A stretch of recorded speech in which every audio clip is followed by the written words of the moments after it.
David Fitzgerald. BBC Radio Devon. 0845 301 1034, the interactive lunch. Now, in today's health phone-in, we'll be talking about incontinence. It is a problem. Do you have relatives for whom it is a problem? Is it too much of a taboo for you or them to discuss? 0845 301 1034. Set your mind at rest. Thousands and thousands of people in Britain are affected by it. If you want to tell us your story, maybe, even if you want to change names or not, mind, it can be highly embarrassing to a lot of people, but it is certainly not to an industry which has to deal with it. I'm very glad to say I'm joined by a gentleman, managing director of Allanda, or Allanda. It's Colin Stickland. Hello, Colin. Good afternoon, David. It's a national company? We are a national company. We basically are a mail order and internet company who supply continence products to the many, as you say, thousands or millions of people who experience the condition throughout the UK. Which is a very difficult situation to bring up in a conversation, to bring up on air, but unfortunately it is one that has to be broached. It's good to hear it being broached, to be honest with you. It's something that affects a lot of people and yet doesn't really get anywhere near the airtime that it deserves or needs, and kind of breaking the taboo, put my teeth back in, taboo about incontinence is kind of one of the important issues, because there's a lot of people whose lives it affects and yet don't seek the help that they can do, because they just don't want to talk about it. And, with an ageing population and, with the lifestyles people lead today, etc., it's very common, and yet people often think it's just them who's experienced it. So it's important to get the topic out there and hopefully for people to feel a bit more confident talking about it. Is it mainly a problem for older people? Well, it's perceived as that, and that's partially because some of the conditions that kind of lead on to it, the menopause, Alzheimer's, etc., are related generally to the elderly, although certainly not solely to the elderly.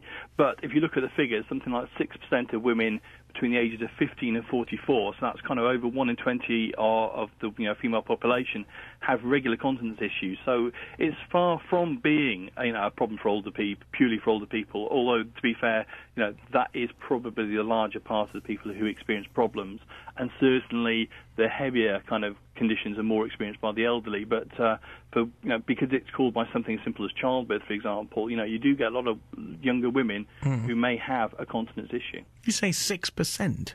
Yeah, 6% of women over 15 to 44. Between 15 and 44. Yeah, that's an alarming figure. I know we see the adverts on television, which are now creeping into daily use. I mean, 10, 15 years ago, that was the last thing you would have advertised. No, it's interesting that those adverts are, there are a lot of products out there, and the adverts are helping increase awareness both of A, the condition itself, and B, the fact that there are things you can do to help and help manage the condition. Part of the problem in the past has also been the media, not wanting to cover the condition. So, certain publications, for example, wouldn't actually let manufacturers such as SCA, who make tenor products, actually advertise within their publications. But it's good to know that really is changing nowadays. Right. Can you stay if people want to phone and ask a question?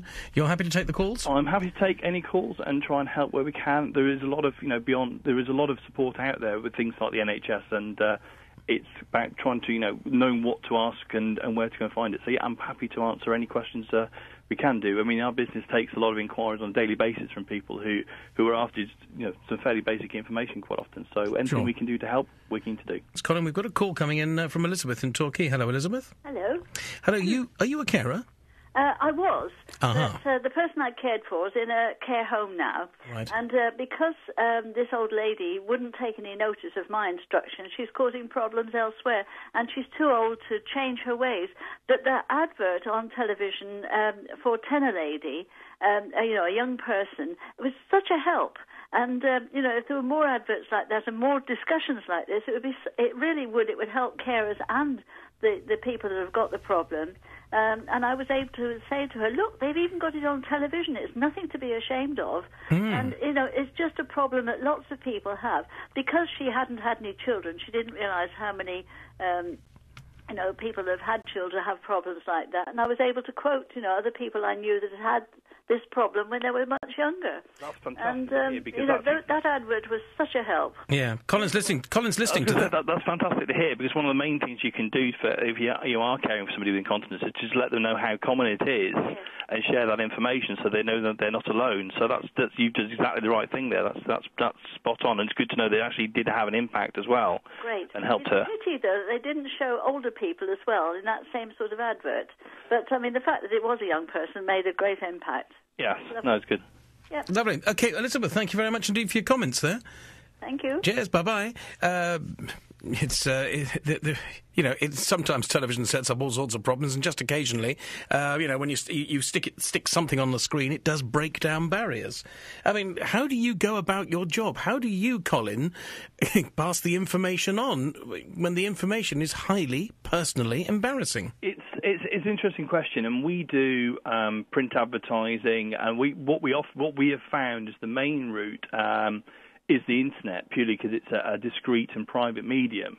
So people, we've got a website with a lot of information on it. I'll give you the address in a minute, but people can go and find out information about what causes it and how they can manage it in an environment that is private, and I think that helps a lot of people. I mean, obviously, the TV and the papers, things like that, and adverts, and any information and coverage also help just get the word out there. There are, that A, it's fairly common, and B, there are things you can do, which there are so often. And we also encourage people to talk to their doctors or district nurse or health professional, because, again, there's a lot of support available through that channel that people don't really seek out, but it is there when you need it.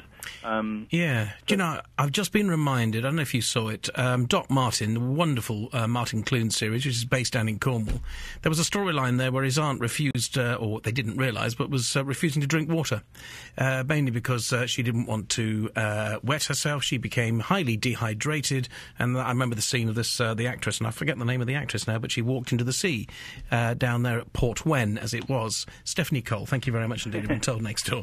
But, that sounds like a fairly convoluted, trite storyline, but there is that worry out there that, if I do wet myself, if I am incontinent, I could get stuck in a home.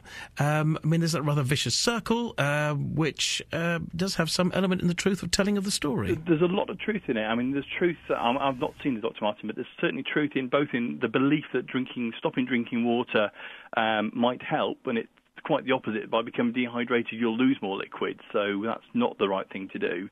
And secondly, the other fact as well, you say, incontinence is probably, alongside dementia, the most frequent reason that people move from living in their own homes to move to a care home, and obviously the impact and quality of life there. So what's important is for people to go and try and find the right product. There are plenty of products there that help people, two things you can either do. There's plenty of products out there that help manage incontinence, so they remove the problems about having leaks and things like that if people are out and about.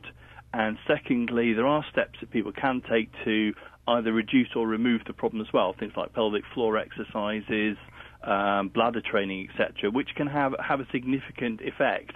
And it's important that people really go out and see find out, get their specific condition diagnosed properly, and then take the appropriate steps to try and, manage it appropriately, or even take some steps to hopefully reduce and remove it. If people do go to the website that we run, which is www.allaboutincontinence.co.uk, and that All About Incontinence is just one word. There is a lot of information there on, how, what causes it, to help people identify which type of incontinence they might have, and also how they can manage it. And also people can see the different options around.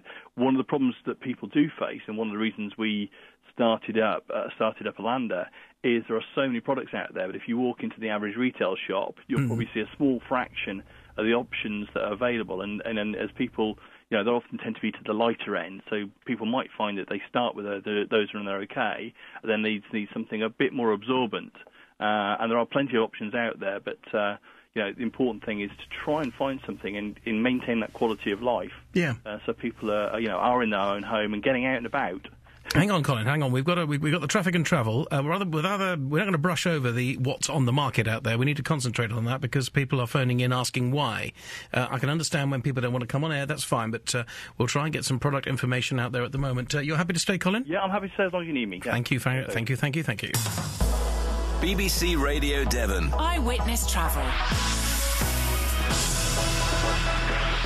Stuart, In Plymouth at Marshmills Roundabout, one lane is still closed. That's due to an oil spillage after an earlier accident. Obviously, there are delays in the area.